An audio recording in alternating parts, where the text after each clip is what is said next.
historicamente, eu não vou começar lá nos anos 50, né?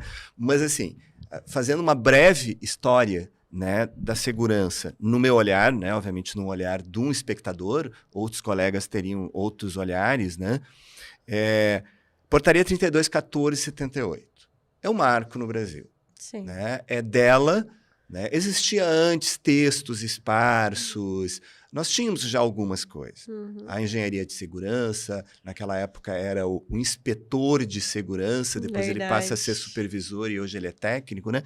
Teve todo esse processo. Mas a portaria 32.14/78, com as 28 NRs na época, foi um marco, foi um começo.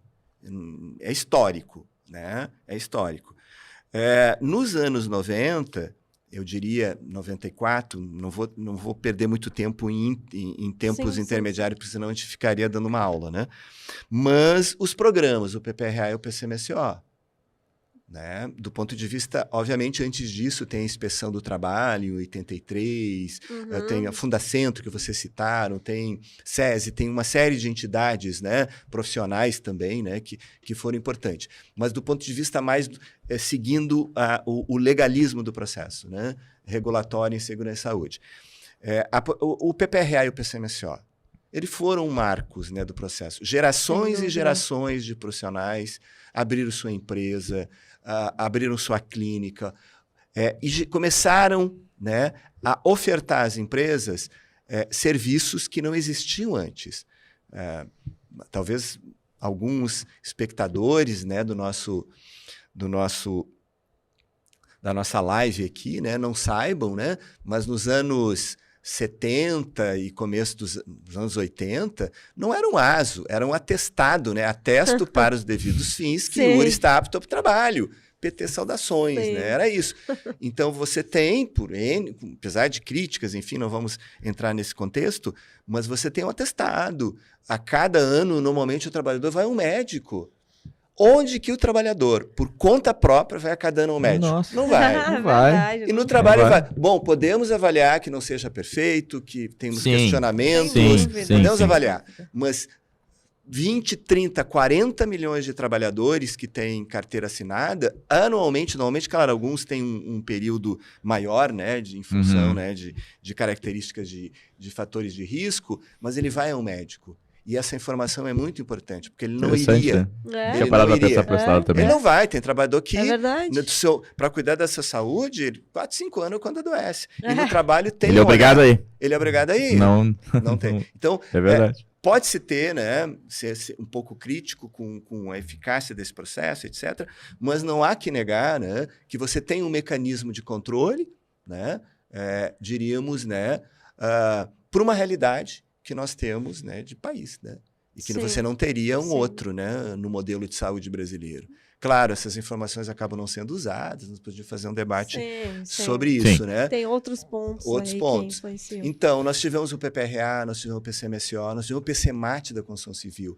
Então, eles deram uma dimensão de programa, eles qualificaram, né, o conjunto, empregadores, trabalhadores, depois a gente pode conversar, né, dentro do contexto aí dos questionamentos, né, do tripartismo, né, do modelo tripartite brasileiro. A gente pode contar um pouco dessa história, né, porque é importante para quem está chegando, para quem é mais jovem na área. Mas que história é essa? Como é que é esse negócio? Eu escuto tripartite, mas o que é esse negócio? É interessante, né, comentar isso, porque às vezes a galera escuta a palavra, tripartite, enfim, não consegue entender o conceito, né? E nem como isso se dá na prática. Como é que é? Todo mundo se reúne em volta de uma mesa e agora vamos discutir? É assim, a gente decide hoje e amanhã tá publicado? Não, só um pouquinho, tem né? Tem todo um rito, né? Tem todo... Até se o senhor puder comentar um pouco disso, acho que depois eu até pautei aqui para a gente comentar. Legal. Então, nós temos, né, o PPRA e o PCMSO, que realmente foi engajamento de muitos profissionais e tal.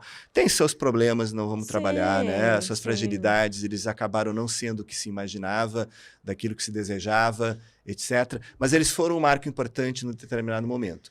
Tem nos anos 2000, né? Aí já no modelo tripartite, porque o PPRA e o PCMSO não foram ainda no modelo tripartite. O modelo entrou em 96, né? Com a NR0, que a gente chamava, né? Que criou a CTPP, esta que eu comentei, que eu participei durante um razoável período, né? Então, aí nós tivemos, né, as NRs específicas.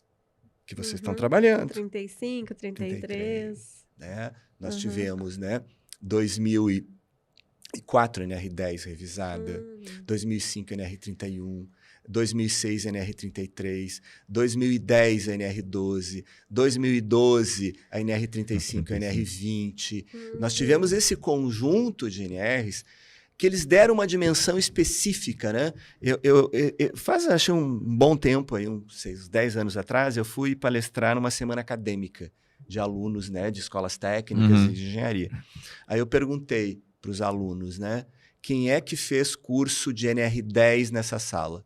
Vários levantaram a mão.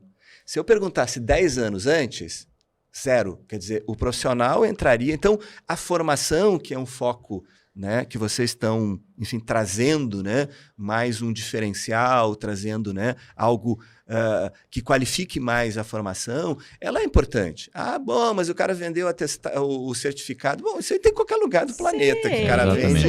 Exatamente. Mas instituições sérias, instituições, né, que prezam, né, pelo repassado conhecimento, pela né, qualidade, pela realmente, qualidade, né, pela inovação, pela qualidade do professor, pela experiência, pela avaliação do que passou, né, para aquele profissional, para aquele aluno, né, é um diferencial. Então as NRs, né, que a gente comentou, né, NR10, NR33, NR35, NR36 do setor de frigorífico, as NR setoriais, NR em 2004 foi NR32, né, do setor saúde, NR18 tinha sido lá em 95, né, que trouxe o PCMAT. Então, isso deu uma dimensão, né, na oportunidade do profissional, abriu o mercado.